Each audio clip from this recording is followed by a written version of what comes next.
So in a Thomas Stoppard play, in the beginning of it, there are these two characters, the protagonists of the story. And in the very beginning of it, they find a coin. And they take this coin and they start flipping the coin. And every time they flip it, it ends up on heads. And over again, they flip the coin and it ends up on heads. And you would just think that maybe, just maybe, the coin just has heads on both sides. But they take the coin and they look and there's tails on one side and there's heads on one side. So they keep flipping the coin over and over again. And very quickly, for someone watching the play, they realize that this is some alternative form of reality. Right? It's an absurd reality that a coin would land on the same place every time. If you take this coin analogy, and you think about this conversation that we're going to talk about today, evolution and creation. For the creationist, right, that's the person that doesn't believe in science and doesn't believe that evolution happened. Every time they flip their coin, it ends up on one side, and that's the side of faith. For the naturalist or the scientist who doesn't believe in creation and doesn't believe in faith, they might flip the coin every time, and every time it ends up on tails. Now, we hear that and we say, this is absurd, right? A coin, this doesn't happen. If you flip it over and over again, eventually it will end up on the other side.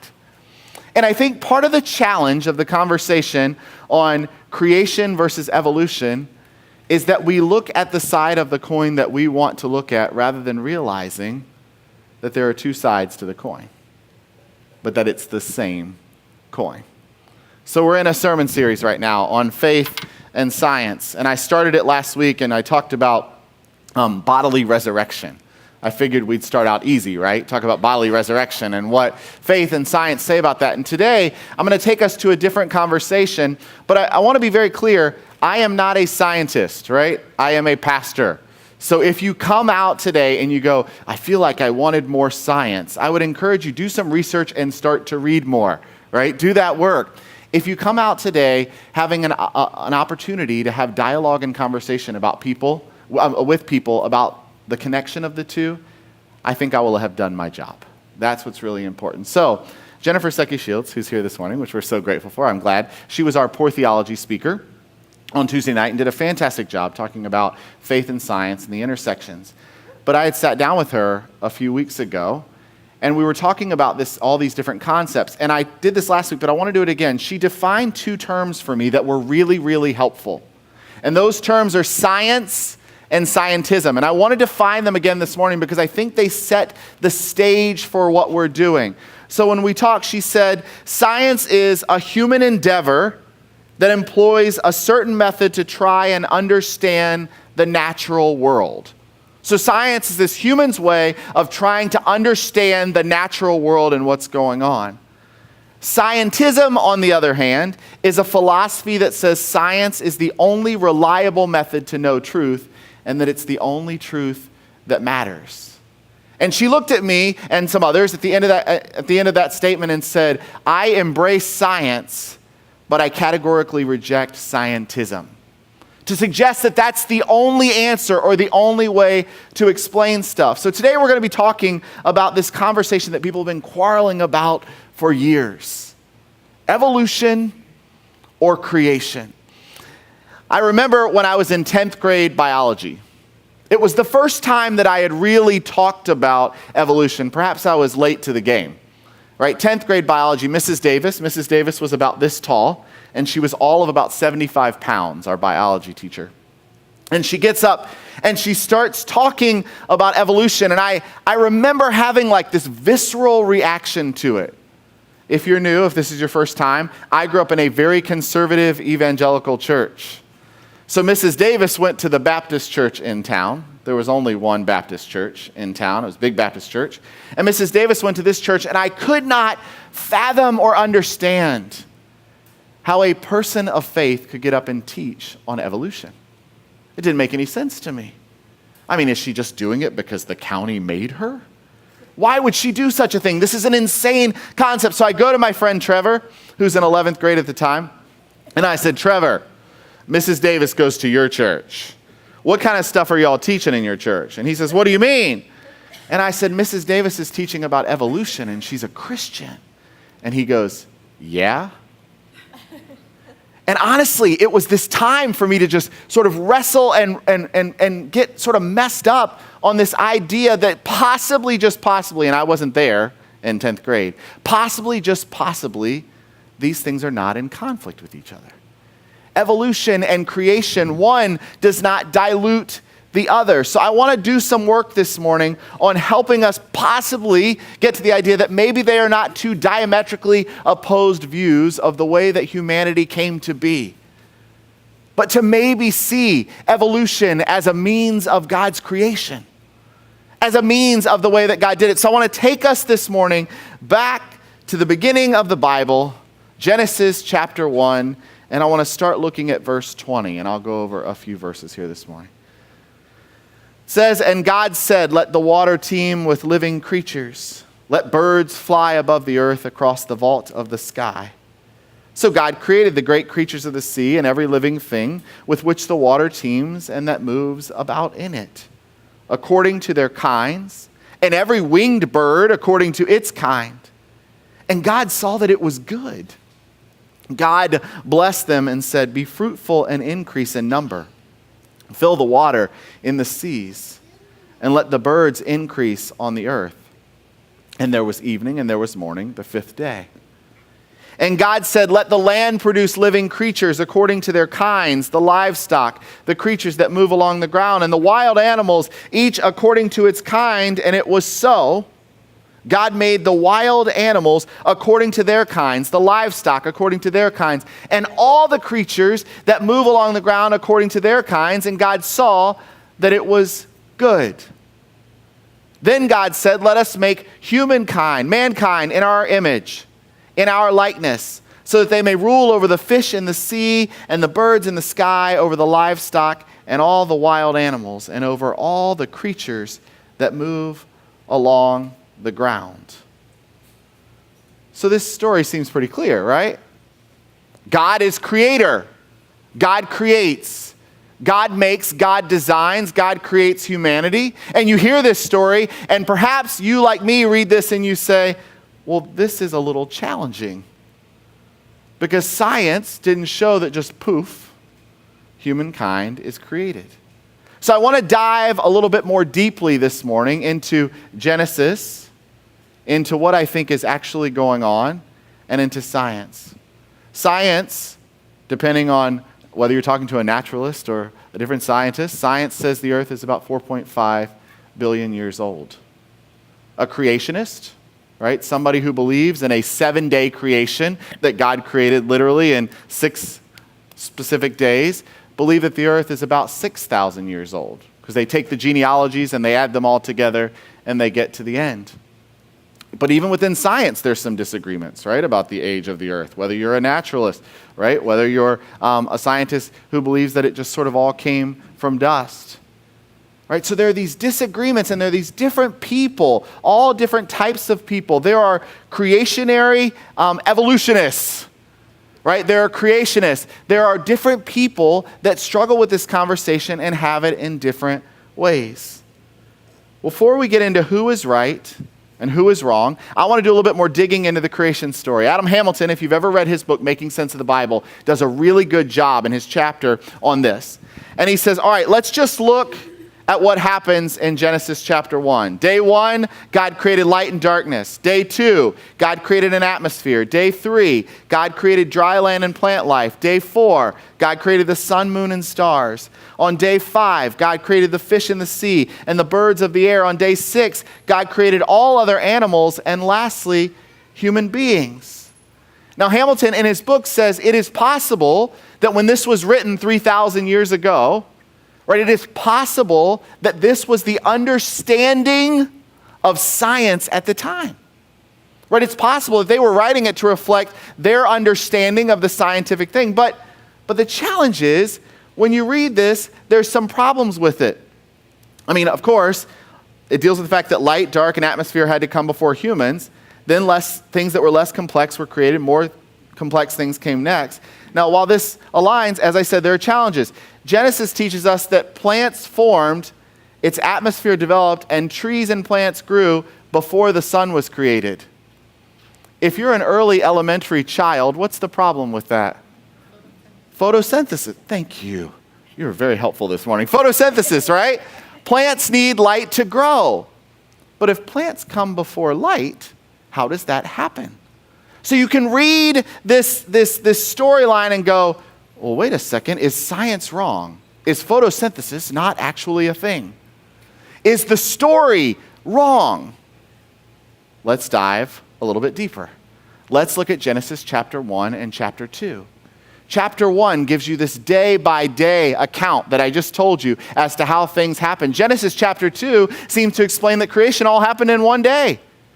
There's not a 7-day creation story in Genesis chapter 2. Genesis chapter 2, we said that humans come before plants. That's not the way that it happens in Genesis chapter 1. So we have these things that seem to be diametrically opposed to each other.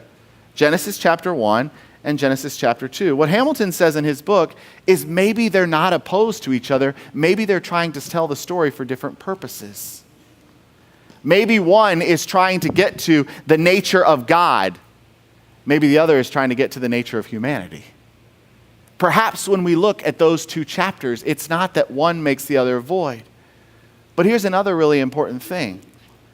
Genesis chapter 1 and chapter 2 are not the creation story. Because if we call them the creation story, that suggests that God stopped creating in Genesis chapter 1 and Genesis chapter 2. But rather, God is a God of continual creation. Right? Justo Gonzalez, who's a theologian, says that we cannot look at Genesis 1 and 2 as the creation story. We have to look at Genesis 1 and 2 as the beginning of creation. Not the whole story. It's not the end. And if we look at creation in that way, is it not possible that the God of creation, the God who continues to create, may just maybe have used evolution as a process of creating? Maybe, just maybe. Now, I remember, if Mrs. Davis did not freak me out enough in 10th grade biology, my Hebrew Bible professor did in semester 1 of Hebrew Bible in seminary. It was day 2 of our class, and she said, all right, let's take a look at Genesis chapter 1. And she starts doing this crazy thing where she pulls out the Hebrew, right? And she says, I want to look at something. She goes, you know that name we've given for man, first man? What's the name we give for first man? Adam. She goes, yeah, that wasn't really a name. She says, Adam, which is a Hebrew word, actually means earth creature. So earth creature that is created, Adam, is translated later as this guy, Adam. And she said, it's not until you hear man and woman specifically mentioned that man even gets any sort of name, and that's Ish and Isha, which means male and female. So she said, part of our issue in understanding the nature of creation and the nature of God is our translation that we have. She said, if we go back to the original Hebrew, we see that this is not an issue of the age-old argument of did man come first or did woman come first and who's better and how did this happen? Again, Genesis' job was not to explain the how. It's to explain the why. God is a God who created out of love. Humanity needs God. That's a really, really important difference. Genesis 1 is a powerful story laying out the foundational claims of the Bible. And Genesis 2 teaches us the nature of God and the nature of humanity. They're not in conflict with each other. And I don't understand why for years the church has been trying to pit them against each other. I remember on Tuesday evening, somebody at Poor Theology said, I got to tell you, I haven't really struggled with faith and science. They don't seem to be breaking apart and fighting each other. Today on my Facebook page, I shared that we were doing this sermon series, and somebody said, I'm so glad a church is actually talking about this because I'm tired of the church pitting us against each other. Faith and science, creation and evolution do not have to be different coins. They can be two sides of the same coin. So evolution, what I found out, I don't know a ton about evolution. Let me tell you that. I found out I don't know a lot, but I also found out that there are a lot of misunderstandings in the conversation on evolution too. There's a lot of misunderstandings of the way things happen. So I decided that to get us all on a similar page as far as evolution this morning, I want to show you a very brief video.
Fascinating to me how much bigger it is than I like to think about it, right? That it's not just, so we were apes and now we're humans, right? Evolution is not simply that. But it's also important to realize, and I wanted to put this up so that you see it, as Jennifer said, evolution is simply the best biological, mechanistic explanation for the diversity of life on this planet. It's the best explanation scientifically that we have. Now, again, when I was talking about the body last week, I also said that there's a mix of God's power in there, right? So it's maybe greater than our own understanding. But on Tuesday night, I found it fascinating at Poor Theology when she talked about the interesting thing that was specific to humanity. She said it's our nature of caring and sharing. For years and years and years, humans have been sitting around campfires, right? Caring and sharing, telling the stories, caring for one another. And the coolest thing that I thought was she talked about how amazing it was that we have grocery stores. Think about this for a second. She said we go in grocery stores and we pick out groceries and we take them home, not just for ourselves, but for our families and for others as well. It is amazing that we don't go in a grocery store and just start ripping through packages and eating things, right? Our nature is to go and take the things and bring them home. Right? There's a very specific way that we were created. There's a very specific purpose and a very specific goal. So my biggest thing that I wanted to walk away from today is that evolution and faith are not in conflict. If I can begin to see God as a God of continual creation, because who wants to be the person in this room that looks at God and says, oh, you were done at Genesis 2, right? Who wants to do that? But to look at God as a God of continual creation, continuing to perfect the masterpiece, continuing to use the gifts that God has to do that. I think that we can become people who see the same coin having two sides. I don't think we have to become people who see these two things as diametrically opposed to one another. See, for me, friends, it's really not terribly important how God created. For some it is. For me, it's not. For me, it's terribly important that God created. Why God created. To share God's love. To share that and to show the beautiful masterpiece that God can do. You know, one of the things about the church that happens, often the church tries to be quick in coming up with explanations for things before maybe science has gotten to them. I mean, what happens when the church says that the earth is flat? That happened, by the way. Right? What happens when the church says that the earth is the center of the universe, that living things were separately created? Is that eventually those who study and come to learn new things have to wrestle with that. What do I do if the church says this and I learned this? My goal today is not to clear all of this up for us. My goal today is that we can have dialogue with people about the intersection of faith and science. That we don't have to go, oh, as Tim did, Mrs. Davis, you're wrong. But instead have dialogue about how the two can live in beautiful relationship together. It seems to me that our work as the church gets harder and harder when we look at people and tell them they're wrong and we're right. The church has been doing that for a long time, friends. Instead, what if we dialogue with one another, get to know one another, share in stories, and listen to other people? So this has not been an expansive conversation on evolution. I'm not going to give you that. I'm not the person to do it. What I'm hoping is to give us language to have conversation about our faith. The Bible is not about the what happened or the how. The Bible's about the why and about the nature of the loving God who's the main character in the story. Friends, don't use it as a tool to rule out everything else in your life just because you don't understand the greater picture. John Wesley, the founder of United Methodist Church, was really, really big on seeing the greater picture. I invite us into that as well. I pray that we are people who share in dialogue and conversation with people about the fullness of the nature with God. Part of my life, part of my faith, is growing to understand more and more the fullness of the nature of God, and I hope that's for you too.